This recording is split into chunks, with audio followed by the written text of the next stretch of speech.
All right, we're back. We got part 3 coming up. And what this is we're going to be putting the pin holes in, and then we're going to be smoothing it down on both sides, basically getting it as flat as we can. And just to sum it up, metal, when you buy them in 3-foot and 4-foot sticks, it can even be when you buy them just in the 12 inches, they can actually be bowed. Fine example, this here has a bow in it. Now there's no way you could flatten these two and get that up and have it. I'll fix this one right here and get it out. But your metal, unless it is already been precision ground, or unless you run it through, I could have easily have fixed the metal on all of this, but I wanted to do it because in the beginning you're not going to basically be able to let it grind itself up and down with a flattening, a precision grinding. So by doing it this way here, you'll get the idea of how I've done it. So let's roll on over there and get started with this video.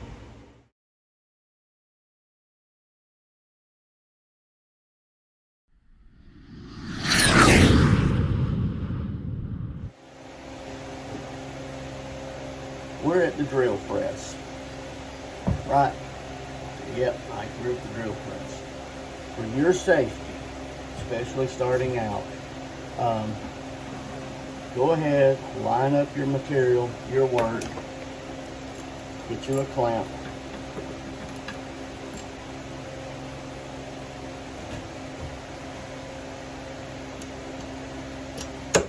And clamp it. Make sure that you're right where the center of your pin is, and then drill it. So since it's a 1/4,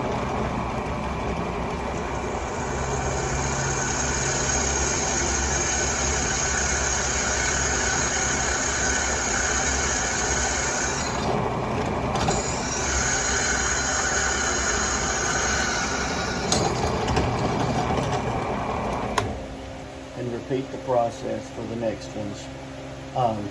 That way you've got it, you know you're on it. One thing I will tell you, this, let me see if I got sure I got the right note. What's this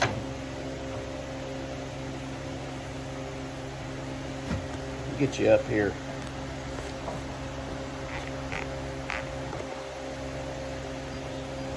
This is a 1/4 inch bit. Standard drill bit from Milwaukee.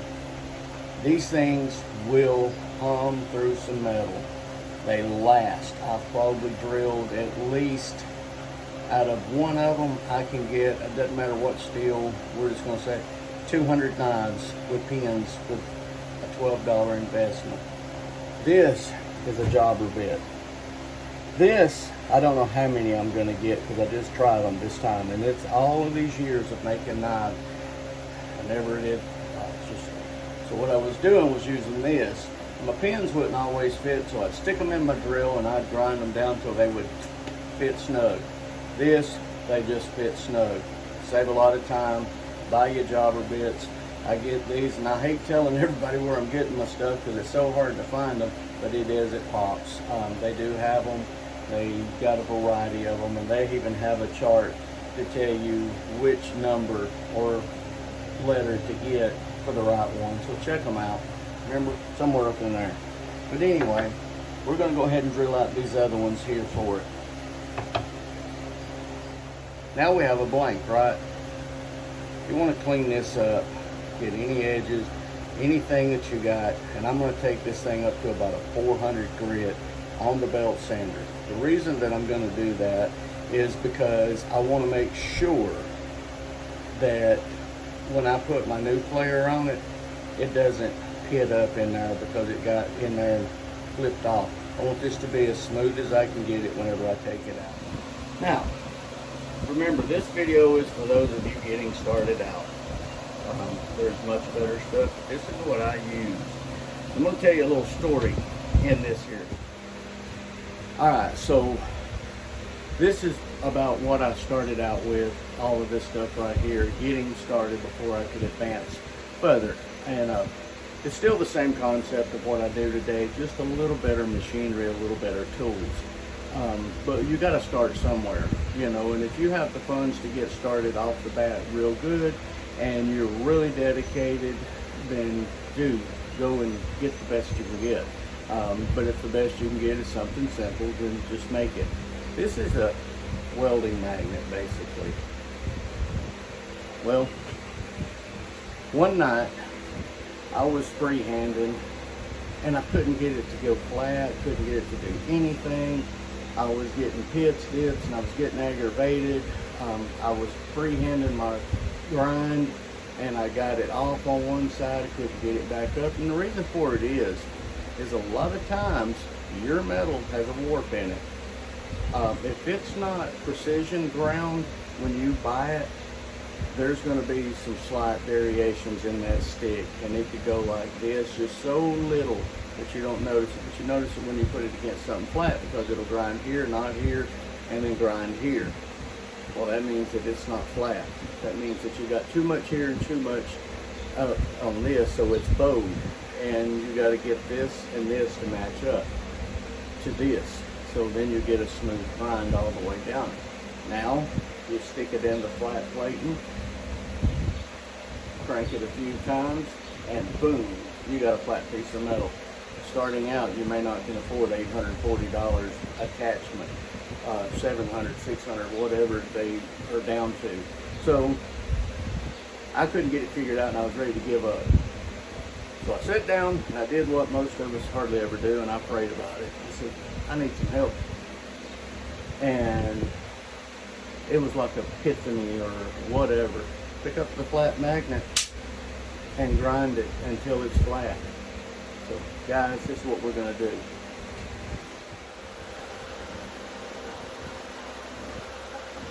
Alright. There's no need to start out at 20, 40, 30 feet, whatever grit. I start out generally with a 120.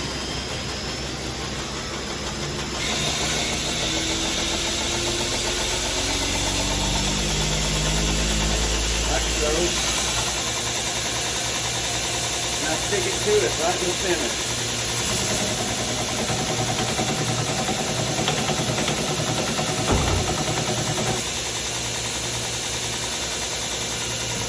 See how the bottom and the top is not? We ain't pushing a lot of pressure. I mean, we're just touching it.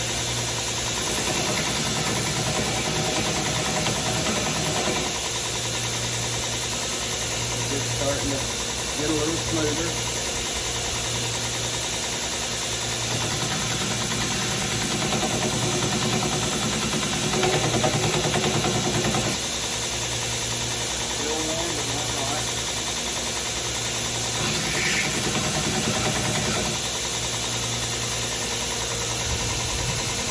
Sticking it down in water to cool it off is what I'm doing. And we don't want to get it too hot.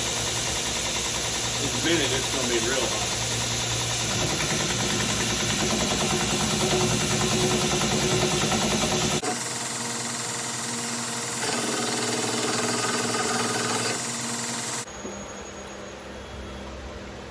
Now what we're going to do is I'm going to take this up to 220, 400, and then probably leave it at that.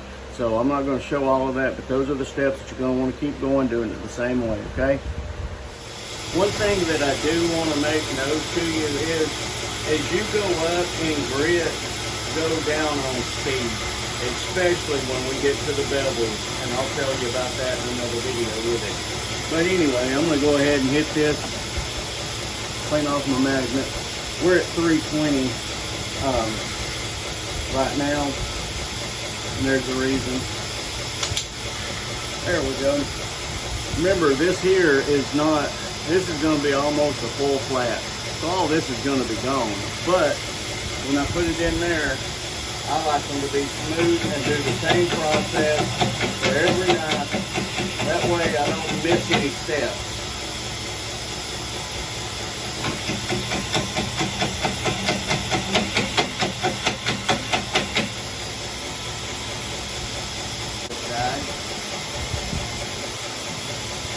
There's 320.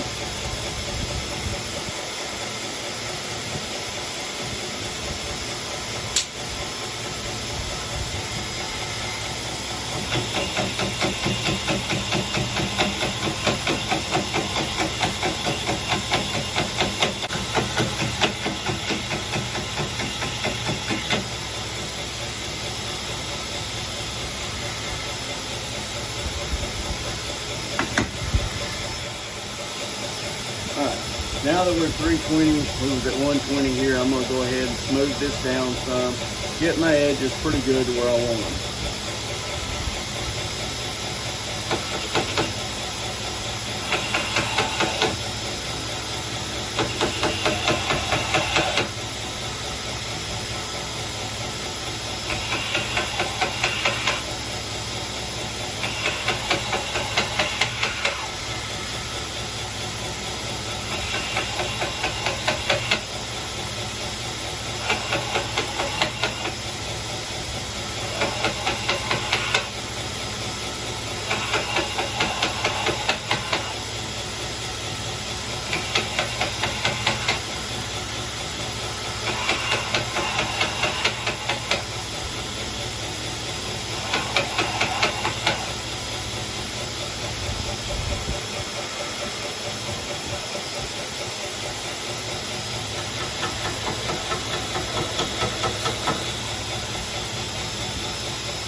Alright, let's take it over and clean her up. Alright guys, I was about to jump ahead of myself. Acetone. We want to get as much water, grease, oil, whatever we can off of it before I put the nuclear on it. And that'll be in another little part coming up.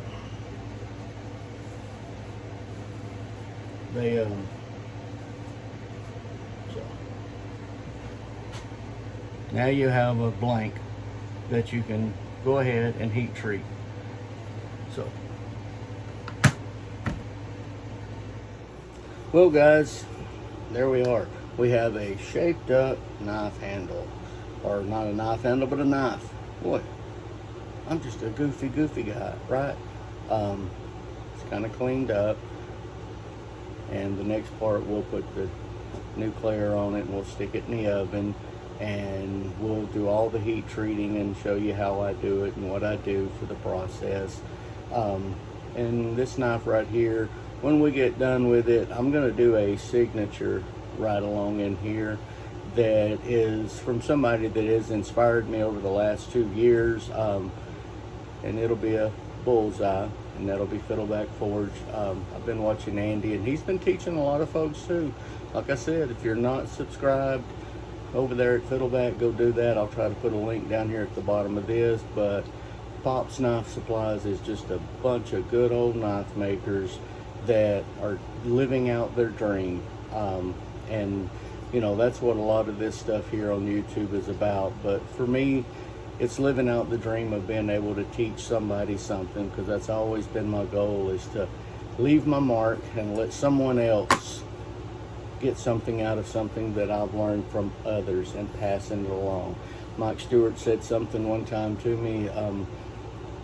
I was talking about knives, and I said, I'm afraid that I said, I'd never seen your knife, that one, and I don't know how I missed it. And I said, I can't believe that mine is so close to that with my ideal. And I said, I'm afraid it's going to look like a copy. And his words to me was only pansy, knife makers worry about if somebody has copied something of you. He says, if someone copies your work, he says that ought to make you feel good because they're looking up to you. He said, if they're just doing it for sales and they're going to market it and then go get them mass produced, he said, that's not the same. He said, but when you're in your shop and you see something, and whether you can afford it, whether you can't afford it, he said, you just inspired me to continue my process because it inspired you to make one of my knives. So guys, thanks for watching this here. Check out all the links that I've got down below. I'm going to try to put all them in there. But I buy from a lot of knife making supply companies, and I'll put those links down through there. And there's a reason that I'm doing that. I had to find out the hard way. It was hard. Nobody wanted to share nothing. Everybody was so quiet in the community that I came from about how to learn how to make knives. And all of a sudden I started venturing out to big names, and they're like, no dude, check out this website, check out that website, no, don't do that, go here. And what I realized was people that are successful, they pass that along. People that want to be successful hold the information until they're successful. And that's what I've gathered from this. So guys, thanks again for watching. Hit that like, subscribe button. We're going to see what we can do over here. And there is a few things that are changing. Going to get out of that. We're going to be Hawk and Wolf Outfitters eventually. So make sure you put a mental note of that if you're watching a lot of these. So again, thank you. And I'll catch you on another video of heat treating. Stick around.